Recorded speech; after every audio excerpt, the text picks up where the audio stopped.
Essa jovem cantora, apresentadora, compositora, versionista, performer, nasceu em Brasília. E a música já está presente em sua vida, porque quando ela abria os festivais, ela falou, inclusive agora há pouco, aos 9 anos de idade, isso já, de certa forma, já traduz o que ia acontecer com ela. Mas foi no programa Fantasia, lá no SBT, que ela começou essa linda trajetória. Mas o sonho de trabalhar com música deixou de ser fantasia e virou realidade quando ela estourou como cantora com a música Se Quiser. Você se lembra disso? Que foi o tema da novela Páginas da Vida, acho que foi em 2006. Em 2006, sim. Tá.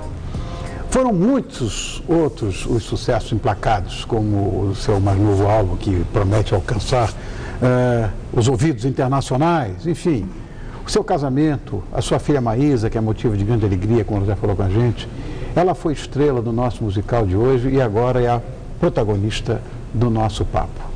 Minha queridinha Tânia Mara. Obrigado, meu amor. Obrigado de coração. Que lindo, obrigada. Bom, essa história dos 9 anos, que você já fazia show com 9 anos, isso eu acho sei lá, shows de outros cantores, você abria, né? Olha, eu fazia aberturas, porque sempre quando tem aquele grande show na cidade, convido-se os artistas da cidade que têm um destaque, né, para fazer aberturas. E eu comecei assim, primeiro em festivais de música em Brasília, e depois parti para as aberturas também. E fiz muitos amigos, né? Amado Batista, Roberta Miranda. São duas pessoas que eu vou dizer a você, seres humanos do mais absoluto bem. Você falou de duas pessoas que eu conheço pessoalmente, são ótimas pessoas. O Amado foi o nosso anjo da guarda aqui em São Paulo, da minha família, porque logo quando nós chegamos, a gente não conhecia ninguém. E aí meu pai lembrou, falou, gente, eu tenho o telefone do Amado Batista, eu vou ligar para ele, porque tinha aquela solidão, né? Largamos uma família imensa em Brasília, amigos, para poder vir tentar a minha carreira aqui em São Paulo. E o Amado foi muito parceiro, muito querido com a gente, aquariano, né? Como eu. Mas ele é muito boa pessoa. Ele é assim, um grande amigo, grande parceiro, assim. Eu tenho um orgulho de dizer que sou amiga dele e me inspirei muito no Amado. O Amado me ensinou muita coisa. Roberta, ele é muito centrado na carreira, muito sem correto. Dúvida, correto, ele é profissional. Muito. E a Roberta, o meu neto mais velho, chama de Tia Roberta. Tia Roberta. Não precisa dizer mais nada. Ela é muito já querida. Virou parente, né? Agora, em 97, você já, uma senhora de 13 anos, você veio para São Paulo gravar o seu primeiro CD, que é essa história que você está contando. Você ainda era uma criança, Tânia. Você falou que deixou a família. Você veio sozinha? Não, minha família veio comigo. Tá. Meu pai foi um maluco. Meu pai e minha mãe, os dois, a gente tinha uma vida super instável. Em Brasília, meu pai vendeu tudo. E a gente veio para São Paulo para tentar a minha carreira. A família inteira falou, vocês estão loucos, mas o meu pai via que eu não ia fazer outra coisa da vida, assim, porque era uma loucura, assim, essa coisa de música. E ele sempre gostou de música, sempre nos incentivou. E realmente foi uma loucura. A gente penou um bocado, mas graças a Deus e a nossa união, né? E essa coisa de eu ter essa base, esse trampolim de tanto amor, de tanto apoio da minha família, as coisas foram acontecendo. Isso é a maior de todas as verdades, Tânia. É verdade. Pode ter certeza, a família é a maior de todas as verdades. Como é que você enveredou para esse caminho de trilha, desse caminho de trilhas, de telenovela, que são, na minha época era um sonho de conseguir uma coisa dessa. Não, e eu em Brasília já sonhava com isso, porque eu ligava nas rádios para pedir os temas de novela, eu sou muito ligada a isso. Até hoje já me fala, tal música, eu falei, foi da novela, tal. Eu falei, como você sabe? Mas isso é da sua época. Porque eu sempre curti os temas de novela. E eu acredito muito nessa coisa do que você pensa muito, o que você gosta muito, você acaba atraindo para você. Eu acho que comigo as coisas aconteceram muito assim. Tanto na minha carreira quanto nas minhas amizades, sabe? É engraçado. Tem horas que eu falo, gente, mas eu sonhei tanto com isso, eu admirava tanto essa pessoa e eu acabo me aproximando das pessoas. E a coisa da novela foi um pouco isso, eu acho. Será que essa coisa a gente constrói mesmo no nosso Eu acho que fica no nosso subconsciente, eu acredito. Eu acredito, Tânia, que nós é que construímos os nossos destinos, mas essa coisa que você está me falando é muito emblemática, porque não é a primeira pessoa que me fala isso, né? Eu vou continuar agora focando em algumas coisas que eles sabem. Mas é verdade, essa coisa do foco é interessante.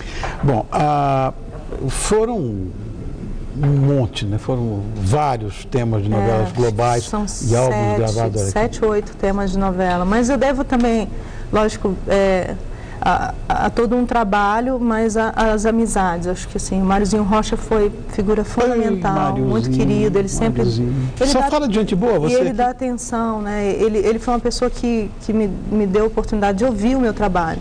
Independente de eu ser casada com o Jaime ou não, porque na época da primeira música, as pessoas nem sabiam que eu estava namorando o Jaime. A gente estava começando o namoro, aquela coisa meio escondidinha ainda, né? Vamos ver o que vai dar. E Deus sabe em quê? Na coisa mais linda. Esse sim, é muito mais importante esse teu trabalho, essa tua representação maternal, do que qualquer coisa que você possa ter feito musicalmente. Maisinha, que coisa mais linda. Eu quero que você me fale dela agora, porque a avó dela eu conheci.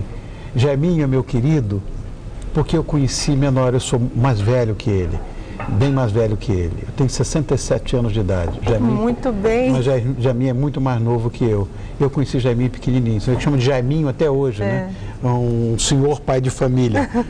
E eu gostava muito da tua sogra, da mãe dele, da Maísa. E acho que essa foi uma homenagem tão bonita que vocês fizeram. Na verdade, quem iniciou comigo, né? O Jaime, quando eu falei que eu queria Maísa, ele levou um susto. Primeiro, falou, não, você está brincando. Eu falei, não, eu quero Maísa. Primeiro porque já vi uma homenagem ao pai do Jaime com o André. Né? Sim, com o André, é verdade. Então era o mais novo, o Dedé. Aí eu falei, nada mais justo do que ter uma homenagem à tua mãe. E eu me identifiquei, eu não conhecia a Maísa. Eu passei a conhecer a história e a música da Maísa a partir do momento que eu conheci o Jaime. E eu me encantei mesmo e me identifiquei, porque eu tenho essa coisa do romântico aflorado, tá escancarado, né? E aí veio a minissérie, veio tudo, eu falei, além de ser um nome lindo, super feminino. É lindo. Eu quero homenageá-la, porque a gente tinha decidido assim, se fosse menina, eu decidiria o nome, se fosse menina, ele escolheria. E aí veio menina, eu dei sorte. Aí ele falou, e eu acho que você vai ter outra menina. E aí? Aí eu falei, aí eu te dou a liberdade de escolher a próxima, não tem problema. Olha, nós estamos falando do marido da Tânia, que é meu querido Jaime Monjardim. Esse brilhante diretor, essa pessoa tão famosa, tão conhecida, tão competente, para mim, Jaiminho. E eu tenho a impressão de que ele pode ter sido também uma influência sua. Ele pode ter representado alguma coisa nesse sentido, muito, né? Muito. O Jaime, vou te falar sério, foi um presente na minha vida, em todos os sentidos, porque eu sempre fui muito focada na carreira, eu namorei pouco, e quando eu conheci o Jaime, eu não pensava em me casar tão cedo. Minha mãe brincava, falava, você vai ficar pra titia. Você é meio brutinha, porque eu tinha o foco da carreira. E se a pessoa não entendia a minha carreira, eu já nem perdia tempo. Porque a minha paixão pela música é muito grande. Quando eu conheci o Jaime, mudou tudo. Porque ele é muito carinhoso, muito amoroso e ele me deu total apoio. Em todos os sentidos. É isso que você ama? Então vamos lá, o que você precisa? Vai se dedicar? Não, você precisa do seu tempo para se dedicar, fazer sua aula de canto? Não se preocupe comigo, sabe? E isso foi me cativando, porque eu falei, peraí, é uma pessoa diferente, né? E a sensibilidade dele, ele foi me domando. Minha mãe fala, ele conseguiu te domar, porque ele é muito carinhoso, muito... Você era brava? Eu confesso que eu era um pouco brava, eu era um pouco arisca, porque é difícil, né, Rony? Eu comecei minha vida de trabalho muito cedo, no meio artístico, sendo mulher, chegando aqui com 13 anos em São Paulo. A gente nunca sabe quais são as intenções, fiz muitos amigos, e aos poucos fui vendo que não era bem assim, mas você fica com o pé atrás, né? Com aquele medo, peraí, eu sou mulher, mas eu tenho que me posicionar, principalmente por eu ser mulher, porque é complicado. E ele conseguiu quebrar essa barreira assim que existia. Quando cheguei em São Paulo, eu não cumprimentava com um beijo. A pessoa vinha me beijar, eu já dava a mão. Era uma coisa meio caipira, sabe? Então, realmente ele foi dirigida pelo Jaiminho. Foi. Agora, em 2008, você gravou seu primeiro DVD, que é Falando de Amor, com participações especiais. Eu me lembro, Alexandre Pires, Elba Ramalho, a própria Roberta. Foi um momento mágico na sua vida, eu sei. Agora, após anos gravando, você lança agora um recente trabalho, que é o seu 6º CD, e que, em segundo DVD, acústico. Acústico. A gente pode dizer que definitivamente você se encontrou?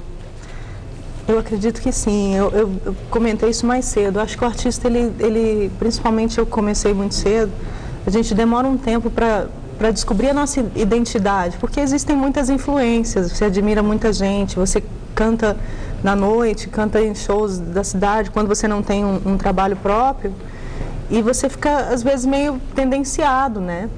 E eu acredito que com a maternidade, com o decorrer dos meus trabalhos, eu realmente descobri minha identidade e me finquei no romântico. Eu gosto de dançar, o meu show é super dançante, porque eu sou moleca mesmo, eu arranco os sapatos, já me fala, lembra minha mãe, porque quando ele me conheceu eu já fazia isso, arranco os sapatos no meio do show. Falou, gente, isso lembra muito a minha mãe, eu nem sabia que ela fazia isso. E eu gosto de dançar, eu tenho o meu lado moleca e tenho o lado romântico, mas eu realmente nesse disco eu acho que eu consegui descobrir a minha identidade e eu me sinto mais segura para um próximo trabalho. E já sei o que eu quero, o que encaixa melhor na minha voz, tudo isso é com o tempo, né? André, obrigado. Vou repetir, você é insuportável. Tá a Tânia falou, ela gosta, eu também adoro costela. Eu estou tentando fazer uma dieta, mas tá difícil. Tá difícil. Essa comida aqui tá difícil. 7 dias hoje, chama Sofia. Acabou de nascer. E a Sofia, tem 7 dias, você, né, Sofia? Que esse mundo beijo seja pra vocês. Mais É bonitinho a melhor coisa do mundo. do que esse que a gente conhece. Seguramente é. Não tem nada mais delicioso que filhos. Nossa. Também acho. Eu fui mãe de gravata. É verdade. André Baroni, esse nosso querido chefe, assina a Cozinha do Beco 388, que fica na rua Mato Grosso, 388, na Consolação. O telefone dele é 3361-0388 ou www.beco388.com.br. Bonitinho e bonitão. Todo seu, infelizmente, chegou ao fim, mas amanhã tem mais. E com muita diversão para você começar o seu final de semana. Aliás, com o pé direito. Agora você vai ficar com Hoje Tem, apresentado pela minha sobrinha, chamo de sobrinha, Pamela Domingues. Um beijo para você, até amanhã. Obrigado, meu amor!